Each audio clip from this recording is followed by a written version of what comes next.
welcome to this tutorial video. Today we're going to be looking over the NCAA Live Stats software, specifically the soccer program. So looking at this, it's kind of the same method as the basketball one in some instances. So before your game, most of the time, you're going to have this match information over here and teams section already filled out. And you'll come to this player section and you're going to select who's active. And you can easily do that if everybody that you have listed here is active. You can check this check mark down here, which I've already done. And then you can also select your starters. You need obviously 11 starters, 10 and a goalkeeper for soccer. So that's what I've got here. I've already went through and do that. And you can simply just do that by clicking there in each of these boxes. And normally you'll have those turned into you at least a half an hour before the game starts. So then you're going to go save and next.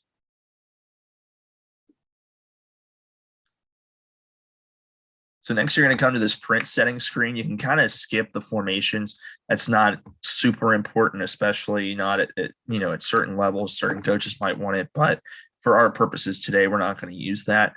Your printer settings, you just want to make sure you have this. I don't have a printer connected right now, but this is more obviously when you're going into a game, you want to have your printer hooked in and everything like that. Make sure there's no problems with that. And then your number of copies to print when you need the box score printed out, be that at halftime, or if you want to do it at the end of the game, or if you need it at certain times throughout the game, just to double check your notes and make sure you have everything correct. So you're going to hit save and confirm. You move from there. Now that will bring you to the players on the field. You'll kind of leave this here normally before a game starts. But we're going to go ahead and say our players are on the field. And then who will be kicking off the game? We'll say the blue team, which I have listed as today, will be kicking off. And they're going to attack to the right. So there's a couple different options here. Now you can usually wait here until all the players are set. You're going to hit ready for kickoff. And then you're going to hit kickoff. This will say whatever team is kicking off. And it'll start the clock for you. And then this icon here is going to show you where the ball is at, and you can move that however the ball is being moved in the direction in which it's being taken, and it'll do that with the points, and it'll have your team color, whatever color they are, headed pointing the way that they're attacking. So this and these different zones here, you have the defensive zone, defensive midfield, offensive midfield, and your offensive zone. And what this does is it really allows you to track where the ball is at the most, where their possession is the most, and it'll give you that printout at the end. It'll show you like certain percentages for how much of the time, what percentage of the time were they in such and such and such and such. So let's say they've got it here, and then we've got a turnover. You're not going to hit anything like you would do with the basketball program. You should be able just to hit the tab key, and that'll switch it, and you'll go the other way. So now our other team's got it, and you can, you move it as they can move across the field. Obviously, you're probably not going to move as quick as I have here. And then, you've got these different options over here on the side and a couple different things as well. So we're going to go through a couple of those. Let's look at a shot. So let's say we've got a shot taken. Then you're going to select who took it. We're going to say number 1 took it. Then you have to click where they shot it from. We're going to say it was just outside the box over here. And we're going to say it was off target. Now it's going to ask where it went. We're going to say it went wide and out of play. So what we're going to do, then we're going to go over here and click goal kick. And we're going to indicate where the ball's landed after the goalie sets it in, as that would be what would happen if our shot misses wide and goes out of play. And we're going to have it dropped right here. So now they're attacking on the other end. We can go down here, and let's say there's a free kick being awarded. So then you're going to select the location. We're going to say it's right here, kind of in the mid, and then we're going to select the reason for it. We're just going to say it's a regular foul. So we're going to select our player that's the guilty party. We're going to go over here, and we're going to say it is 44 Hamilton. And now we're going to select the player that drew it, and we're going to say that was number 9 Elliott. So then we're going to indicate where the ball has landed. We're going to say they're going to throw it to the other side here, and they're going to try to send a shot in. So we're going to click shot. And we're going to say it was shot by 11. And we're going to say it was shot over here where it landed. We're going to say it was on target. So then you get to select where it came up at. So you can select any of these sections here. And if you want to get super specific, you can, but this is really going to give a more of a breakdown to see which section these shots are at. So then we're going to say it's a shot. We're going to go upper right. We're going to say the keeper got a piece of it. So goalkeeper save, and the rebound's going to go here. And it's actually going to go the other way. It says keeper stopped it. And now it's going in red's direction. So let's say the ball goes out of bounds on this far end. What can you do? Well, you're just going to hit throw in, and you're just going to select that on what side has possession. So we're going to say this one, blue deflected it out of place. So it's going to be red's ball. Then you're going to select where it's thrown in at. And it can be down here or over here. But since my last click was up here, I'm going to do it up here just so it keeps it consistent. So it's going in there. And then you have to indicate where it landed. This is not a huge deal. It doesn't have to be super accurate, but you'd like it to be in the right quadrants just to make sure it keeps your stats consistent. Now, let's say you need to stop the clock for some reason, being an injury or something like that. All you have to do, it's as simple as it is with basketball. You just click your space bar, and that stops the clock. It freezes everything. That's only going to happen a few times, in a soccer game, especially where the clock's running, different things like that. But then you also start it the same way. So let's say we're going here. They're going to move it down here, and we're going to deflect out of bounds. We're going to hit goal kick. Or we're actually not going to do that. We're going to cancel and delete that because I had it going the wrong way. So red's got it going this way. So then we're going to hit a goal kick for the blue team. And now they're going to go this way. We're going to indicate where it landed. We're going to say it went short with it, and they're going to move it forward, move it down here.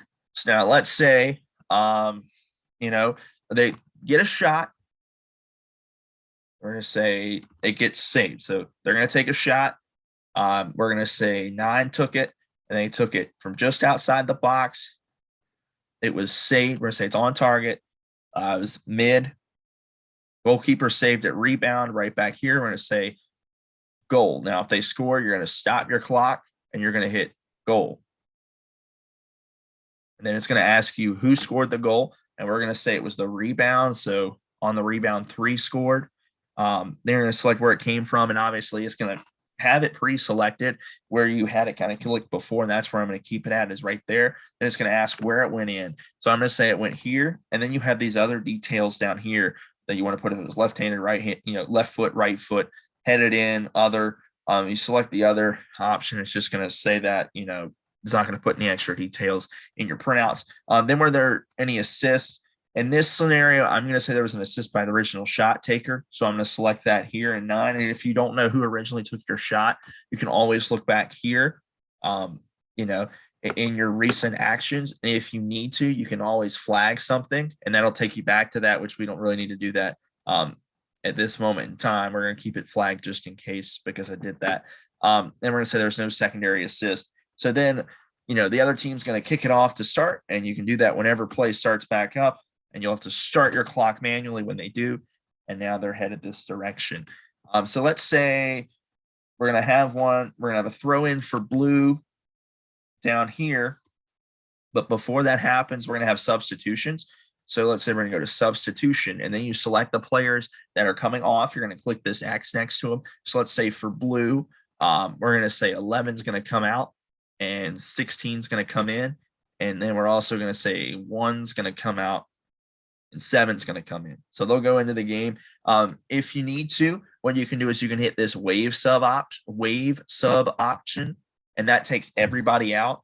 Then you can put everybody else back in. You can click manually. That one's a little longer option, but what that does is it allows you to be able to adapt quicker if there's a large substitution. It's an option in the basketball stat program that helps you clear everybody out and you can put everybody else back in. So let's say on this side, we're going to have 6. He's going to come in for, let's say 10. We're going to say 22 is coming in for 63. And then we're going to say 55 is coming in for 14. And then when we're good with that and we have the right players in, you're going to hit save. And it's going to ask you to confirm that what you did was right. And obviously in this scenario, we're going to say yes, and then indicate where the ball is landed on the throw in. We're going to say it goes out here, and they're moving forward, and so on and so forth. Now, let's say we've got a yellow card here. So blue's attacking. We're going to say there's a yellow card on red. So you'll click a yellow card, select the disciplinary type. You're going to hit yellow card, and then you're going to select your guilty party. We're going to say the yellow card is going to go on 44, and then it's going to ask for the reason. Most of the time, you're not going to be able to see this right away. You're not going to know right away. You'll probably have to talk to an official after the game especially if they give you a red card, they'll give you a longer explanation of what happened and why that was given. We're just going to say on sportsmanlike conduct. And we're going to say this yellow card outcome is just a free kick. And, they're going to take it, let's say right here. And then you're going to indicate where it's landed, just like you would with your normal free kick or throw ins or goal kicks like that. Other than that, the soccer program is fairly simple, I would say. You can start and stop your clock. Like I said, you got the yellow and red card options up top. If goals are scored, you can also find them in the top corners. You have your goal kick, throw in, free kick, shot, corner, and penalties if you need those buttons over here. It gives you the card options here as well, and it lets you know who has possession. If that's kind of darker, that is who has the ball, in case you have an issue where like the colors you've picked are too similar. This is a lot like the other stat programs where you can select the color that makes the most sense to you. Like if it's, your school, the home team could be wearing white, but their main color is red. So you can want them to wear red and move on that way. But that's pretty much it. Like I said, the soccer stat software is pretty simple, and much like the rest of the NCAA stat softwares, it is free to use and download. Obviously, if you're going to practice, the best way to do it is to go through a game. There's some videos available on the NCAA Live Stat website through NCAA Game Manager that you can look at, and it'll give you the exact stuff that goes on throughout the contest, and you can match it up with it to make sure you have it right down to the second, even if you need to. Thanks for joining me today in this tutorial video, and I hope you have a great rest of your day.